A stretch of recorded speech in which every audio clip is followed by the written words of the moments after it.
Bismillahirrahmanirrahim. Assalamualaikum warahmatullahi wabarakatuh. Perkenalkan, nama saya M. Yanuar Fadli, NIM J1B018050 dari Program Studi Teknik Pertanian Fakultas Teknologi Pangan dan Agroindustri Universitas Mataram.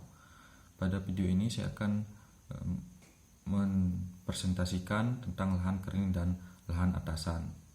Langsung saja. Lahan kering. Penggunaan istilah lahan kering di Indonesia belum tersepakati benar. Ada yang menggunakan untuk padanan istilah Inggris yaitu upland, dryland, dan unirrigated land. Pertanian tada hujan yang dijalankan di daerah iklim ringkai atau arid sampai setengah ringkai atau semi arid. Dalam bahasa Inggris disebut dryland farming atau dry farming. Yang dijalankan di daerah iklim lebih basah disebut rainfed farming. Mengenai cara pengelolaan air di patak tada hujan, ada yang tidak digenangkan dan ada yang digenangkan. Dryland farming atau dry farming khusus mengunjuk penanaman secara kering, akan tetapi dikhususkan untuk penanaman di daerah bercurah hujan terbatas yang memerlukan teknik penggunaan air hujan khusus yang dikenal dengan istilah rainwater harvesting, dan sistem pertaniannya dinamakan runoff agriculture. Unirrigated land adalah lahan yang tidak memiliki fasilitas irigasi.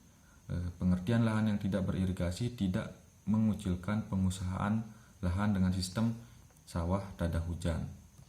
Selanjutnya, upland adalah daerah dengan pengatusan alamiah baik, sedangkan lowland adalah daerah dengan pengatusan alamiah kurang baik, bahkan dapat buruk. Upland menjadi pengunjuk lahan pertanaman yang diusahakan tanpa menggenangkan air di atas petak pertanaman, berarti pengatusan dibuat normal. Lowland mengunjuk lahan pertanaman yang diusahakan dengan penggenangan air, berarti pengatusan dibuat terhambat. Untuk menghilangkan kerancuan istilah penggunaan istilah lahan kering dan pertanian perlu dibedakan pengertian kering yang mengunjuk satu, keadaan iklim yang kering dalam arti istilah Inggris arid land menurut salah satu takribnya, yaitu A, daerah dengan curah hujan tahunan kurang daripada 250 mm, daerah yang jumlah hujannya tidak mencukupi untuk menghidupi vegetasi sedikitpun. Kemudian C, daerah yang jumlah hujannya tidak mencukupi untuk memapankan pertanian tanpa irigasi. Kemudian D, daerah dengan jumlah evaporasi potensial melebihi jumlah curahan aktual. Kemudian yang kedua itu keadaan lahan yang berkaitan dengan pengatusan alamiah lancar, bukan rawa, dataran banjir, lahan dengan air tanah dangkal, dan lahan basah alamiah lain. Kemudian yang terakhir itu lahan pertanaman yang diusahakan tanpa penggenangan. Jadi pertanian lahan kering ialah pertanian yang diusahakan tanpa penggenangan lahan garapan. Irigasi tetap diberikan asal tidak dimaksudkan untuk menggenangi lahan. Selanjutnya yaitu lahan atasan.